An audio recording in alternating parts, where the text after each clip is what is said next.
Good morning, students. As you all know that we are studying the last chapter of history, which is India after independence and new challenges ahead, in which we are studying about the immediate challenges.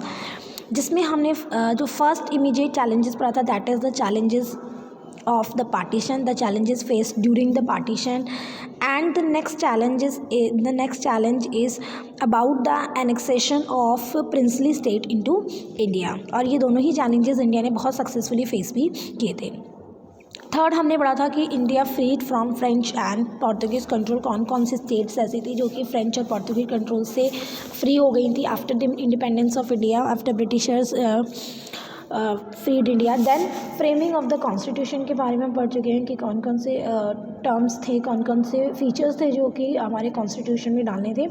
Now today we will start this class from the topic reorganisation of states and administrative challenge. जैसे कि मैंने कल आपको एक map दिया था, जैसे आप ये मैप पेज नंबर 126 में देख रहे हैं कि ये जब इंडिया आज़ाद हुआ था तो इसके बाद जो इंडिया का मैप था वो कुछ इस तरह का दिखता था, जो कि आज के इंडियन मैप से बिल्कुल डिफरेंट है. यानी कि स्टेट्स जो हैं वो बिल्कुल अलग थी, डिफरेंट थी. तो एक और चैलेंज था कि जो स्टेट्स हैं उनको रीऑर्गेनाइज़ करना है, स्टेट रीऑर्गेनाइजेशन कमीशन. और इसके लिए एक कमीशन सेटअप किया गया था in 1953 after independence. According to its report, अब इस कमीशन ने एक रिपोर्ट दी थी जो कि सबमिट की थी कमीशन 1956 में. The state were reorganise on the basis of the language spoken by the people of the different states. ये कहा गया था इस कमीशन की रिपोर्ट में, ये कहा गया था कि स्टेट्स को जो रीऑर्गेनाइजेशन होगा वो लैंग्वेज के अकॉर्डिंग होना चाहिए. डिफरेंट स्टेट्स के लोग डिफरेंट लैंग्वेज बोलते हैं, तो एक जैसी लैंग्वेज बोलने वालों का एक स्टेट बनाना चाहिए. Like the state of Andhra Pradesh, Tamil Nadu, Kerala, Assam, Bengal, Orissa, Karnataka, Maharashtra, Gujarat, Punjab, Haryana, Uttar Pradesh etcetera. They all were organise on linguistic basis. जितने भी ये स्टेट्स हैं हमारे देश में, जितने भी मोस्टली स्टेट्स हैं वो सभी लिंग्विस्टिक बेसिस के अकॉर्डिंग ही बनाए गए हैं. लिंग्विस्टिक बेस का मतलब होता है एक जैसी भाषा बोलने वाले लोगों को जो है एक स्टेट में डाला गया है. Next is the evolution of India's foreign policy. Since the ancient period, India has believed in the principle of peace and non-violence. Bharat एक ऐसा देश है जो शांतिपूर्ण देश है, जो कि अहिंसा में विश्वास नहीं रखता. और ये सिर्फ अभी नहीं बल्कि आज़ादी से पहले, बहुत सालों पहले की ये हमारी धारणा थी. These ideas were reflected in our foreign policy. और यही आइडियाज़ भारत की फॉरेन पॉलिसी में देखने को मिलते हैं. The key features of India's foreign policies have been peaceful coexistence between nations, anti-colonialism and disarmament.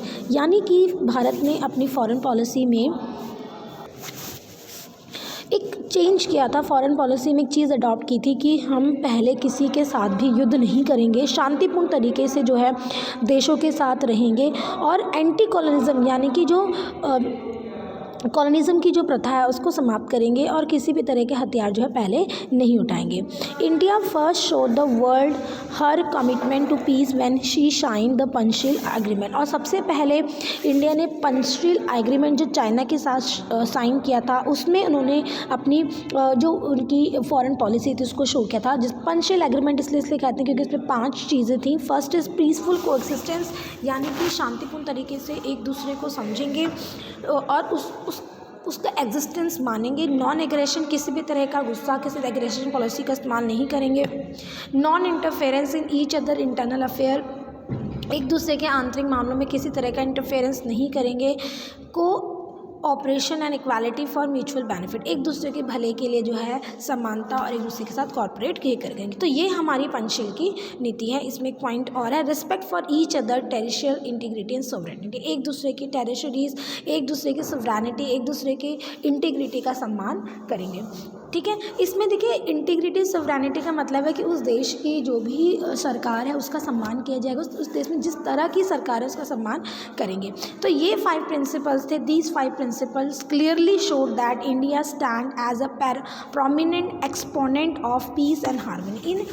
In 5 principles को पढ़कर पता चलता है कि इंडिया एक ऐसा स्टेट था जो कि प्रोमिनेंट था, जिसमें हार्मनी थी, पीस था, जिसमें सभी का सम्मान किया जाता था.